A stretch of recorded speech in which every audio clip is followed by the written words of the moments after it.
ini. Iya. Gimana Pak? Masih teguh dalam Islam? Iya, tetap teguh dalam Islam. Tetap. Karena Wala tamutunna dalam illa wa Islam antum itu muslimun. keselamatan itu sudah pasti. Iya, namanya saja Islam selamat. Iya. Saya sendiri ya Betul. memperhatiin ya, khusus Kristen. Bible sendiri telah menegaskan, terutama pada Yohanes 17 nomor 3. Ingatlah bahwa hidup yang kekal itu mengakui satu-satunya Allah yang benar dan Yesus yang engkau utus. Jadi di sini Betul Pak. berdasarkan Al-Quran juga ya, Yesus sebagai utusan dan Yesus mengakui Allah satu-satunya. Kok kenapa ya Kristen itu bersikeras mengatakan bahwa Yesus itu adalah Allah? Artinya di sini mereka telah membantah perkataan Yesus itu sendiri. Ya. Nah, sebetulnya ya dalam Bible itu telah tegas menyatakan bahwa Yesus adalah Tuhan atau junjungan. Ya, saya buktikan. Saya sendiri punya Bible. Ada 2 Bible. Ya. Saya tunjukkan dalam Bible di sini. Ya, oke. Baik. Mau saya Sebentar. mau tunjukkan ya. Izin saya mau balikan ini. Izin Ustadz ya. Izin Ustadz.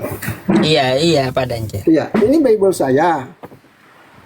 Saya mau buka di sini ya. Ini diterbitkan oleh Lembaga Alkitab Indonesia Jakarta. Ya, jelas ya. Ini lembaga resmi. Ya, kalau kita baca pada Yohanes pasal 13 nomornya yang ke-13 ini. Pak Ustadz bisa baca ya, saya bacakan saja. Kamu menyebut aku guru dan junjungan. Memang sepatutnya lah demikian, kan aku adalah guru dan junjungan.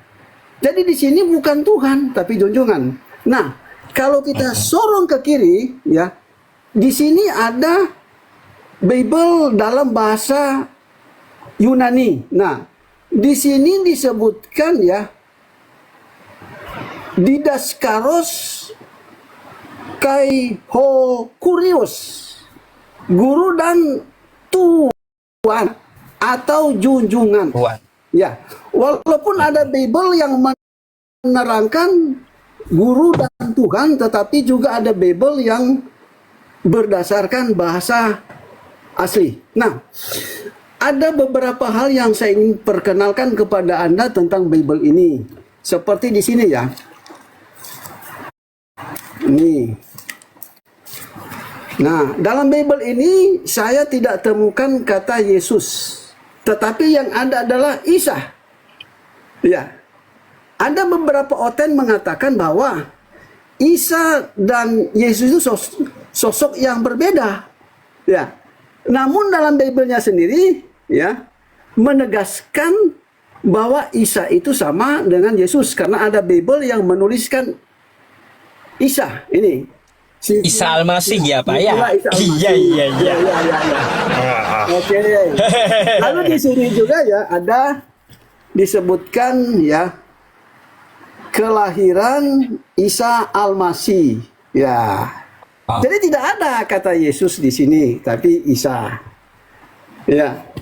Luar biasa. Nah, kalau saya perhatiin ya, pada Yakobus pasal 4 nomor 15, ya, saya bacakan saja ya, biar bagian awalnya saja. Kalau begitu, hendaklah kamu berkata, Insya Allah.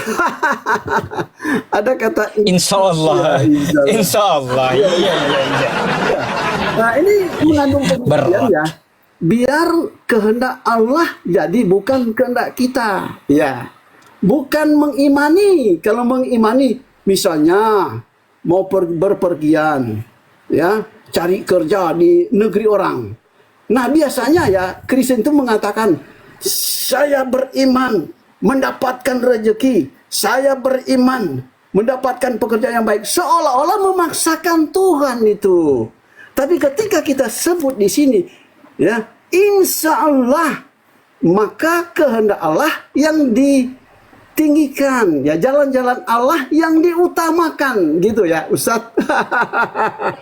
Ya, Ustadz izin ya, saya ingin menyampaikan sesuatu biar Pak Ustadz sendiri yang memberikan juga respon ya apa yang saya sampaikan. Gini Pak Ustadz, ada 2 ayat yang saya ingin sampaikan di sini ya. Ya, biar oten-oten bisa juga memberikan respon ya. Saya mengharapkan ada pendeta yang bisa memberikan respon ya. Saya menunggu, namun saya membacakan dulu ya. 2 ayat saja Pak ya, Ustadz. Ya. Gak apa-apa Pak, iya silakan. Pertama pada Matius pasal 23 nomor 9 ini. Ini ya. Matius pasal 23 nomor 9. Ini perkataan Yesus ya. Janganlah menyebut siapapun Bapamu di bumi ini, karena hanya satu Bapamu, yaitu Dia yang di sorga. Nah, ternyata Yesus mengatakan hanya satu sesembahan, yaitu Bapa yang ada di sorga. Ya, yang di bumi ini tidak boleh disebut siapapun. Nah, Yesus meyakini Bapa itu adalah Tuhannya. Jadi di sini Yesus menegaskan, ya, dirinya tidak boleh disembah karena dia ada di bumi.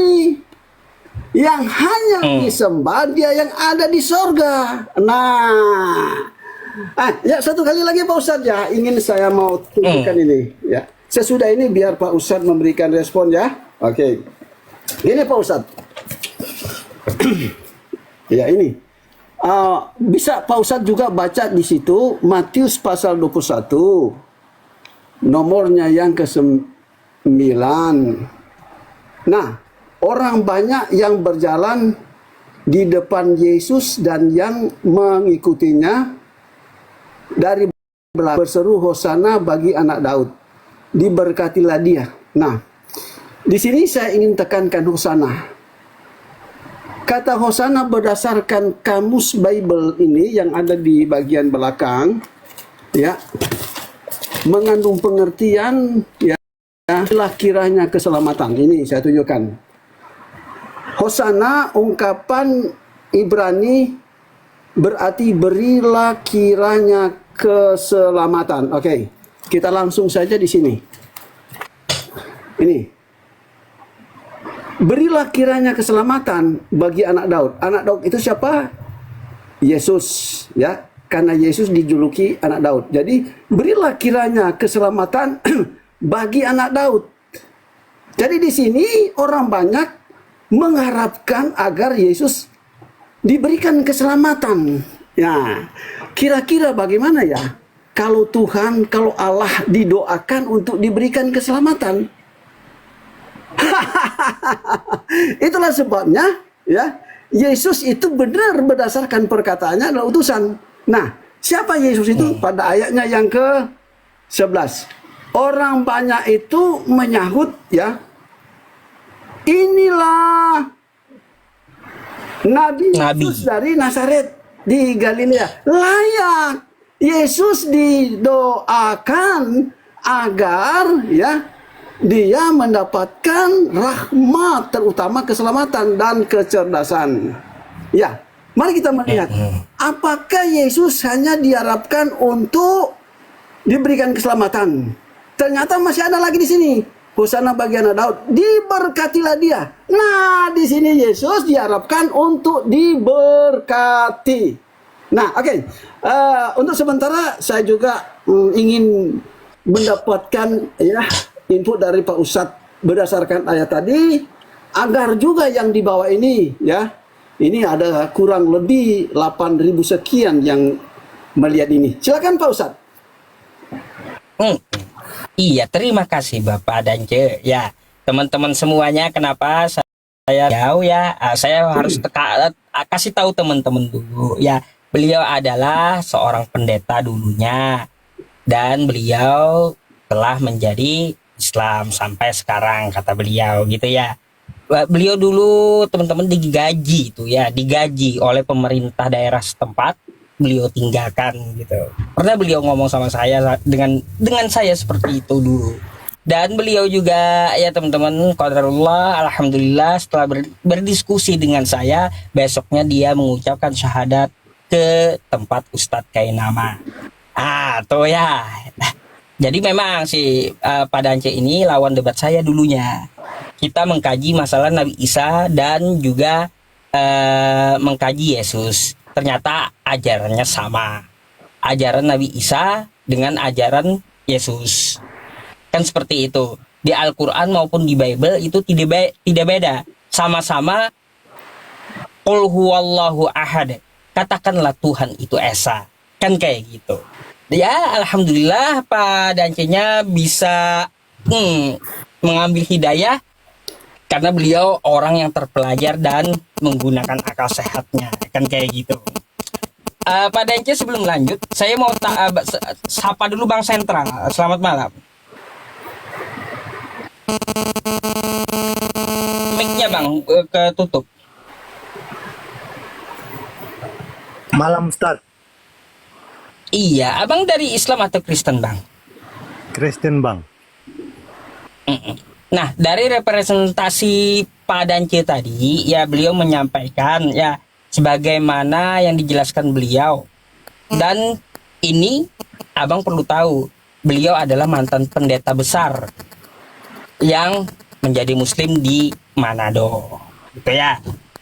Gitu. Sampai digaji pemerintah daerah udah beliau tinggalin. Harta itu tidak berguna. Ya, tidak berguna, enggak dibawa mati. Tapi iman yang benar, sesembahan yang benar, itulah yang akan membuat kita hidup bahagia dengan Tuhan nanti. Kan kayak gitu. Iya. Maka dari itu jangan salah sembah. Mungkin Anda ada pertanyaan gitu. Iya, Ustaz. Terhadap Pak Dance atau terhadap saya, silakan. Terhadap dua-duanya. Gini, maksudnya saya nggak mau bertanya, hanya saya mau tanya syarat-syarat buat masuk Islam itu apa-apa aja ya Ustadz? Syaratnya. Iya, Syarat-syarat masuk Islam itu apa saja? Ya.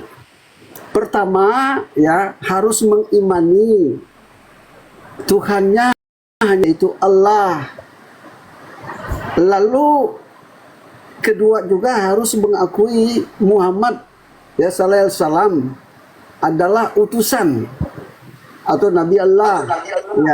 Ya. Dan juga ya mempelajari Al-Qur'an. Ya. Nah, itu syaratnya. Ya, oke, silakan Pak Ustadz ditambahkan.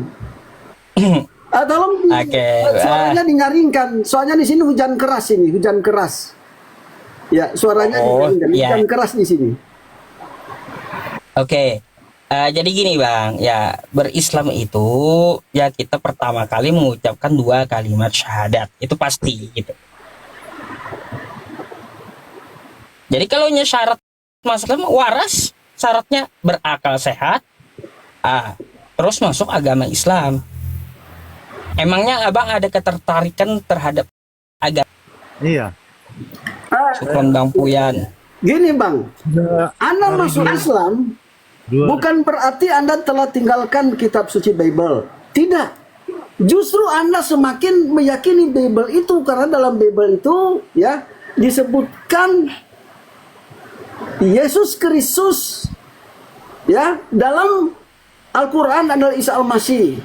Ya. Apa yang disampaikan oleh Yesus Kristus itu searah dengan apa yang ditulis dalam Al-Qur'an. Misalnya Yesus berbicara dia adalah utusan. Dalam Al-Quran dia disebut utusan. Yesus mengatakan Allah satu-satunya. Dalam Al-Quran disebutkan Allah satu-satunya. Dalam Al-Quran disebutkan ya Abraham. Ya. Sama di dalam Alkitab juga Abraham. Tetapi di dalam kitab Al-Quran tuh Ibrahim itu sama saja. Nah, mari kita melihat ya. Ketika Anda masuk Islam, Anda telah menjadi pengikut Yesus sejati. Kenapa saya katakan demikian? Karena ya, apa yang dilakukan oleh Yesus itu dilakukan oleh orang-orang Muslim, dan apa yang dilakukan oleh orang-orang Muslim itu searah juga yang dilakukan oleh para nabi dahulu kala dalam kitab Tanak atau kitab Perjanjian Lama. Seperti contoh-contohnya gini ya. Allah berfirman kepada Abraham untuk keturunannya disunat. Dan mari kita melihat Yesus disunat. Nah, ini menunjukkan bahwa Yesus mengkonfirmasikan bahwa sunat itu benar dan dilanjutkan oleh orang-orang Muslim. Nah, mari kita melihat dalam kitab Tanak diajarkan puasa dan dikonfirmasikan oleh Yesus. Yesus berpuasa, dilanjutkan oleh orang-orang Muslim. Nah, kita juga melihat dalam kitab Tanak juga ya, Musa dan Harun ya diperintahkan oleh Tuhannya untuk membasuh tangan dan kaki sebelum masuk ke tempat ibadah. Dan Yesus juga mengajarkan ya membasuh kaki berdasarkan Yohanes 13 ayat 1 dan 17. Dan dilanjutkan oleh orang-orang Muslim. Justru orang Muslim itu lengkap, bukan hanya basuh kaki, tetapi ada bagian-bagian tertentu ya. Lalu dalam kitab Nehemia ada ya doa dengan cara sujud. Lalu Yesus juga mengkonfirmasikan ini pada Matius pasal 26 nomor 39. Ya, dan ini dilanjutkan oleh orang-orang Muslim pada saat mereka menyembah Tuhan dengan juga diari dengan sujud. Nah, kita melihat dalam kitab Tanak ada ya doa kiblat ke bait Allah yang sekarang itu ya tembok ratapan. Ya, Yesus juga pada saat ada di muka bumi masuk sinagog. Tentu kalau di sinagog itu ya sebelum masuk pusti ya basuh kaki dan juga ada doa secara sujud. Nah, artinya di sini Yesus mengkonfirmasikan itu betul dan dilanjutkan oleh orang-orang Muslim. Jadi jika Anda mualaf masuk Islam, Anda tidak pernah tinggalkan Yesus, Anda tidak pernah mengabaikan pelajaran para nabi, tetapi ya Anda ya senantiasa melakukan apa yang dilakukan oleh para nabi, terutama Anda telah menjadi pengikut Yesus yang sejati. Demikian. Silakan Pak Ustadz. Pertanyaan betul Pak ya. Nah itu Bang, kalau masuk Islam syaratnya datangin aja masjid terdekat. Anda akan diayomi nanti, akan Tapi Pak Ustadz, mualafkan. seandainya beliau ini sudah ada keinginan syahadat atau mualaf, itu kita tidak boleh batasi karena kita tahu ya Iya. kita. Iya. Iya. Itu perlengkapannya Silakan apa? Bang Sentral, silakan. Perlengkapannya apa saja itu, Ustaz? Abang tinggal ini aja, tinggal datang ke masjid paling dekat. Abang daerah mana? Daerah Ambon. Ada nggak masjid di situ Bang? Ada banyak. Nah, kalau mau masuk Islam, dapat sertifikat dan mendapat pengajaran, itu bisa langsung ke masjid Bang. Tapi begini Pak Ustadz, banyak kok yang syahadat itu di komal-komal seperti ini. Kalau Kenapa gini Pak Dance? Pak Dance bisa ya syahadat boleh di komal, nggak ada larangan. Kenapa saya juga nyuruh ke masjid? Kalau di komal kita bisa syahadatkan enggak, dan tidak juga setelah itu tidak ke masjid lagi, kan harus juga ke masjid. Untuk apa? Ya setidaknya ada administrasi yang perlu dilengkapi kan, kayak pengubahan KTP. Nah itu kan nanti minta sertifikat pindah agama. Itu saya bisa pada Ance gitu, mengeluarkan sertifikatnya dari yayasan saya bisa. bagus. Cuma kan setelah di komal ini disyahadatkan, orang bersyahadat habis itu kita lepaskan nggak bisa. Kan Ya kan ada follow up-nya itu. Misalnya dia ya kan, kirimkan KTP lalu kita suruh Iya. kita Maksudnya kaitkan gini, dengan- Bapak. Ya tidak apa-apa. Maksudnya Ya, begini. Ya, silakan Pak. Ya. Setelah saya sampai gini. Mau ngomong apa tadi, lupa saya dah. Ini, Pak Ustadz, Cak lihat komen-komennya itu. Ada komen banyak. Ya di sini aja. saya pernah tanya buat Bisa lupa. teman saya yang muslim, mereka bilang ke imam. Iya, Anda datang ke masjid nanti di komal seperti ini bisa juga syahadat, bisa, dan saya bisa mengeluarkan sertifikat, bisa kayak gitu. Tetapi ya Anda kalau mau dapat pengajarannya, coba minta petunjuk ke masjid gitu. Masjid terdekat di tempat Anda. Pengajaran Islam seperti apa? Tolong, saya juga mau belajar gitu. Karena saya baru masuk Islam.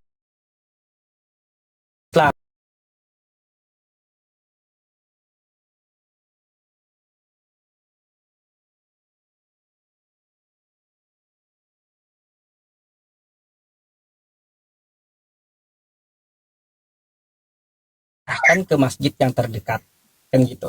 Bang Paras, selamat malam. Assalamualaikum. Waalaikumsalam warahmatullahi wabarakatuh. Malam Pak Ranje. Ya, selamat malam saudaraku. Ya. Kalau masih sabar mungkin begini aja. Bank Sentral besok Di mana besok? Bank Sentral besok Ya, masuk aja ke Bang- Bang Faruk. Bang Faruk. Oh, nak, bagikan ya.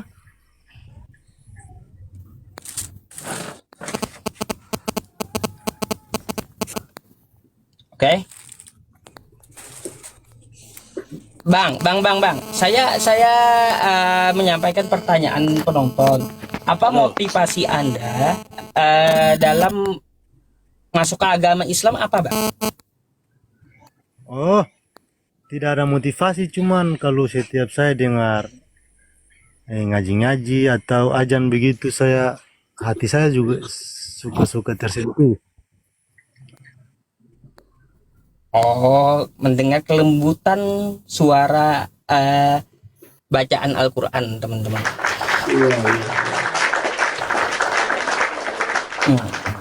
Apalagi kalau saya Bisa, Bang. lihat orang pergi sholat begitu, ada gerakan hati ingin ke sana, Iya. tapi tidak diperbolehkan. Iya. Nanti kalau mau tuh kata Bang Paras, besok Bang Paras urus dulu itu berarti. Kalau saya bisa mengeluarkan sertifikat, bisa mensyahadatkan sekarang bisa kalau yang seperti itu. Cuma masalah pendidikan agama Islamnya saya masih berpikir. Kenapa? Karena setelah saya syahadatkan kan nggak mungkin saya lepas gitu. Tapi gini, Ustaz. Misalnya dia disadarkan di sini, ya, kan ada follow up-nya, kelanjutannya, dia bisa belajar di tempat yang lain. Cuma pertanggungjawabannya yang mengeluarkan surat sertifikatnya biar Pak Ustadz Yusuf PI saja, gitu. Karena ini orang setahu saya dia sudah ada hidayah. Iya, kita tidak boleh tunda-tunda lagi. Iya, berdasarkan ungkapan yang keluar di hatinya. Beliau itu ya sudah mau bersahadat. Ya, dia dengar saja azan, hatinya ya damai, sejuk. Ya, perlu diketahui ya, bank apa tuh namanya, bank sentral. Ya, ketika Anda mualaf, ya, Anda sebetulnya telah mendapatkan hadiah rahmat karena ya seorang yang masuk Muslim itu bukan niatnya sendiri, tetapi ya Allah sendiri telah menggerakkan melalui para malaikat, ya, bukan berdasarkan akal Anda, tetapi ini memang sudah benar berasal dari Allah. Karena seorang yang datang kepada Allah itu, ya, pada dasarnya Allah lah yang menggerakkan hati Anda. Nah, gitu. Jadi tidak semua, hanya orang-orang tertentu yang Tuhan izinkan. Bang, Ambonnya di mana katanya? Di Namlea. Ya, Hmm. Boleh bang, kalau Anda mau syahadat, boleh saya syahadatkan, bisa gitu. Bang sebelumnya agamanya apa bang? Protestan. Oh, Protestan. Iya, Jadi tadi alasan masuk Islamnya karena mendengar bacaan Al-Quran gitu. iya. Ya, alhamdulillah. Bentar. Jadi seperti apa maunya abang? Abang mau masuk agama Islam? Mau. Mas, Ya udah. Bang bisa kirim KTP-nya dulu nggak ke tempat saya? Kirim di DM atau di Fotoin mana? KTP-nya di WA di nomor 0811 nomor yayasan. Oh iya. Tapi HP 2 boleh. Begini. Oh, saya turun nanti saya balik lagi. Baik. Iya. Kami terabu-rabu, Ustaz. Atau mau dicatat aja? ya, Dikirim catat dulu. KTP-nya. Nanti, ya, dicatat.